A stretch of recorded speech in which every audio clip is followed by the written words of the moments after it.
2 years ago I did a video on how to prevent damp, mould and condensation, a link to which is coming up on screen now. This is something I've been evangelical about for a long time now, but it's even more important than ever as we're in the grips of this energy crisis and we're all trying to keep our heating off for as long as possible this winter. So in today's video I'm going to explain to you why moisture content in your house is such a crucial part of the whole heating process, how we can keep it minimized, and how you can do this without spending any extra cash.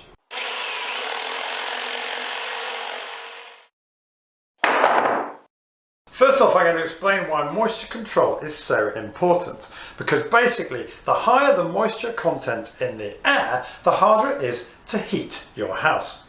And also, the higher the moisture content, the more likely it is that the air is going to dump that moisture when it hits a cold surface like windows or a cold wall with bad air circulation around it. These surfaces basically act like dehumidifiers. When that moisture-laden air hits a cold surface, the air itself drops in temperature. The air can no longer hold that moisture because it reaches what's called its dew point, and it dumps that moisture onto the cold surface, whether that's the window or the wall. Now, most of us don't even know how much moisture we've got in our air. I certainly didn't when I started researching for that video 2 years ago. And so if you do nothing else as a result of watching my video today, go and buy yourself 1 or 2 hygrometers which measure relative humidity. Now, you hear me talking a lot about relative humidity today. What am I talking about? Well, it's basically a measure of how much water vapor is in a water-air mix compared to the maximum amount of water vapor that could be in that air at a particular given temperature. Now, you can pick these things up very cheaply. I've got 2, and the second one actually has an external monitor, which is even better because basically what you can then do is put the external monitor in another room of your house, so you're monitoring 2 areas of the house at the same time. Basically, you want the relative humidity in your house to be in the comfort zone of between 30 and 60%. Any less than 30% and the air is too dry, and you'll find you get dry skin and chapped lips. Any more than 60% and the air becomes too wet. The 60% is a crucial point because above this point, mold can form. But how does humidity affect heating? Well, this bit is going to fry your mind a little bit, so bear with me. So you've got a cold, damp house and you turn on the heating and the house immediately feels drier, so the air's drier, right? Wrong. When you heat air up, what you're basically doing is increasing the capacity of that air to hold moisture. So by heating a damp house that has quite a lot of moisture in it, you're basically masking the problem by tricking yourself into thinking you've solved it. In fact, you've made the problem worse because damp air is much harder to heat, so your heating bills are going to rise. And also, all that moisture in the air has got to go somewhere, and it's going to dump itself onto the first cold surface it can find. By which we're talking about badly insulated windows and cold surfaces that have a bad airflow through past them. So my massive call to action to you in today's video is to keep your house as dry as possible this winter, and I'm going to show you how in today's video. So how do we control moisture then? Well, we all know what happens when it gets cold. The instinct is to shut tight all the windows, close the trickle vents on them, and some of you will even be taping up air bricks. And this problem is even worse in new builds, which are designed under building regs to be airtight on handover. So what happens, you move into a nice dry new house, you bolt everything shut, you start pumping moisture into that house, and 3 months down the line, you start to find mold and condensation. And how does this happen? Well, quite simply, through cooking, showering, hanging up clothes to dry, and breathing. And with breathing, we're emitting 1 cup of water a day. Now, we can't do anything about breathing, obviously, but we can do a significant amount to reduce the moisture generated by the other 3. So if you've got a kitchen extractor fan, please turn it on when you're boiling stuff. And ideally, open a window as well, because an extractor fan is not very effective when it's operating in a room with no through draft, because you're creating a sort of vacuum. And that makes it harder to extract the moisture. Kettles are also a massive culprit, and ours boils for an insane amount of time, as you can see here, before it automatically switches off.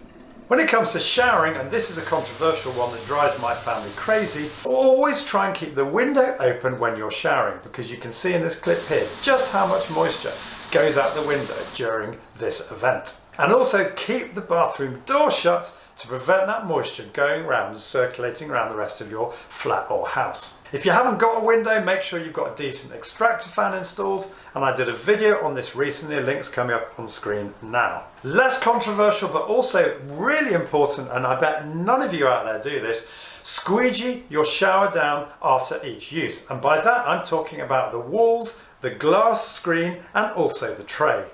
Now I'm obsessed with doing this. I normally use this cheap old IKEA squeegee, but I used this Karcher window vac this morning to squeegee down our shower because I wanted to show you just how much water it removes, nearly 200 millilitres. And if I hadn't done this, all of that water during the course of the day would have been taken up into the air and circulating around my house.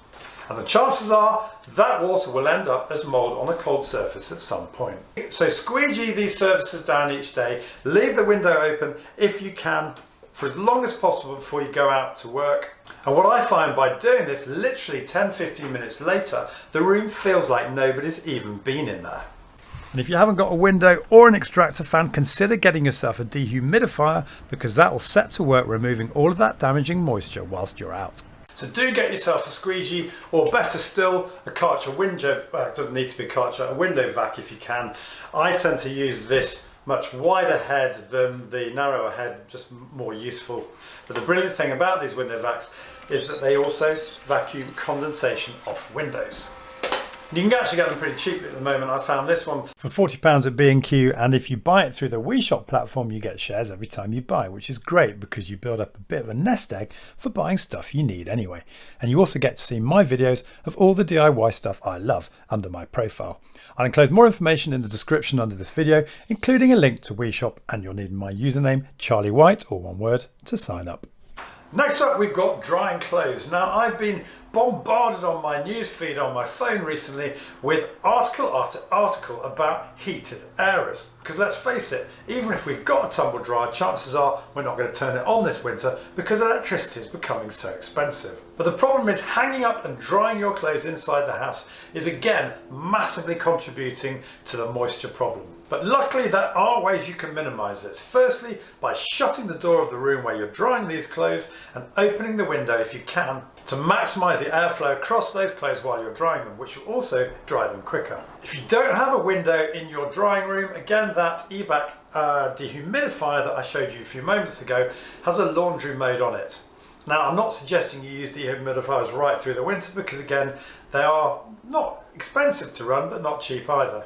Before the October 2022 price cap was lifted, you'd be looking at about 16 pence per hour for a reasonably high volume machine. But what this particular one and others do have is a laundry mode. And so they will be literally sucking the moisture out of those clothes while they're drying, preventing it from circulating around your house. And then obviously you can switch them off as soon as it's dried. I think they've got timer functions that enable you to do that as well. And going back to tumble dryers, if your tumble dryer needs an upgrade, if you've got a conventional one like me, then you might look into getting a heat pump dryer, as they use a lot less electricity than conventional.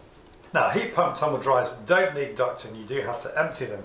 And I've only recently upgraded the ducting on my tumble dryer, and as it works fine at the moment, I'm not in any massive rush to replace it, but as soon as it does give up the ghost, I will be fitting a heat pump dryer in its place. So we have to accept a general level of moisture, and in my house it's somewhere between 40 and 60% relative humidity. But you can manage that moisture level, whatever it may be, by ensuring that your house is well ventilated. Some new homes are equipped with MVHR systems, mechanical ventilation and with heat recovery, which as the name suggests is constantly extracting moisture from the air and replacing it with warm, drier air. But these systems have a lot of ducting pre-installed, which isn't an option for us in these old houses. I have no trickle vents on my windows, but what I do is generally leave them on the first latch, which I can lock. So there is a little bit of air coming through. My daughter's Velux is locked half open too, with the vent at the top always open. And this bathroom window is open pretty much all of the time. And when it isn't, I installed this no-resist backdraft grille, which combined with the Ventaxa Svara Smart Fan, which itself has no backdraft shutter on it, allows quite a lot of air to circulate from outside around the upstairs of the house. And surprisingly, this room doesn't get noticeably very cold with this continuous flow of air coming through it, except perhaps when the wind is blowing directly at that backdraft grille. Only happened a couple of times, and in that situation it does get a little bit cold in here. But by opening these windows, I'm letting damp air in, I hear you say. Well, no, you're not. Let's go back to that relative humidity point that I made earlier. You know I said earlier on that warm air can hold much more moisture than cold air? Well, have you ever wondered why you get chapped lips in the winter? Well, that's because the air is so cold outside, it cannot hold a lot of moisture. It's very dry. So when you go outside in the winter and the air feels really damp and dank around you, there's very good reason for that. It's not wet in itself, but what's happened is because the air is so cold, the relative humidity is running at nearly 100%.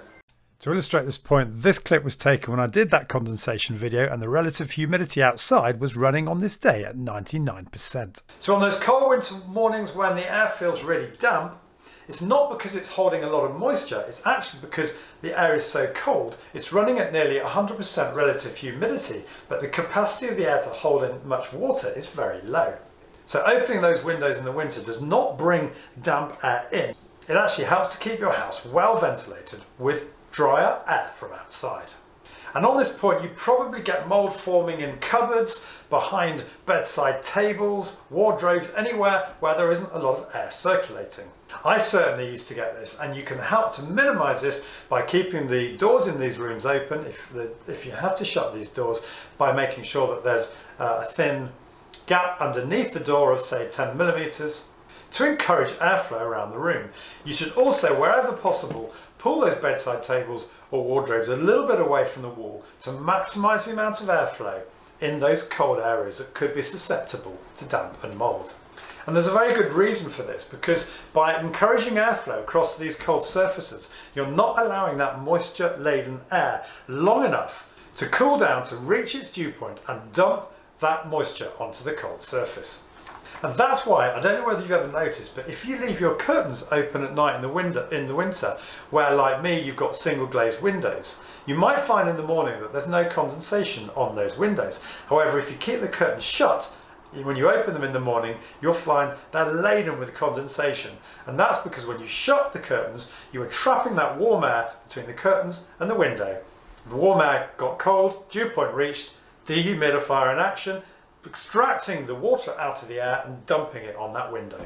And in my 7-part video series cataloguing the build of these fitted wardrobes, a lot of people asked me if I had any problems with condensation, with mold inside the cupboards. And the answer is no, I didn't, because what I've done is I've comprehensively insulated the internal walls. And of course what that does is it warms up the surface, so the air passing across that surface can never cool down to its dew point.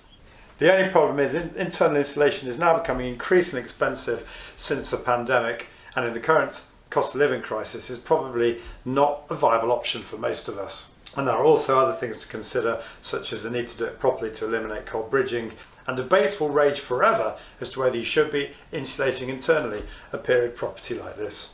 So are there any other options, I hear you ask? Well, if you scroll down in the comments section of my original damp, mold and condensation video, you'll find a huge amount of love for PIV or positive input ventilation systems.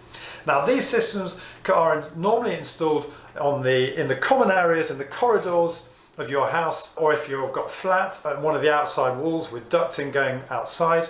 And what these systems do, via a fan which is located in the loft space, or in the case of the flat master systems on the wall, they pump drier air from outside and encourage that air to circulate and flow around the house. Now the only criticism I've heard levelled against these systems is that they can create a bit of a chilly area immediately below where the grill is in the ceiling. But this can be reduced by some of the newer systems that have very low wattage heaters that temper that air coming in. Bottom line, people are unanimously loving these systems because they eradicate mold and damp and condensation almost overnight. Where you've got one of these systems, you have to ensure that there is a 10mm gap minimum underneath all the doors in the house, because that way the air can flow even when people have shut their doors. And that's it. That's my whistle-stop tour for today of moisture or relative humidity. And I hope you've taken heart from this, because at this awful time where the cost of living is spiralling, there is so much you can do for very little money just by changing a few habits of lifestyle to dramatically reduce the amount of moisture in your home for a much more comfortable winter. So as I said earlier, details of everything that I've referred to today will be in the description below this video, which of course you can access on your smartphone by clicking on the little arrow and on your PC by clicking on the show more button. If you've liked my video, it'd be great if you could give it a thumbs up below. And if you're new to my channel, it would mean so much to me to have you subscribe. You can do that by clicking on the link here, and don't forget to click the bell notification icon so you get notified of all my future uploads. See you soon.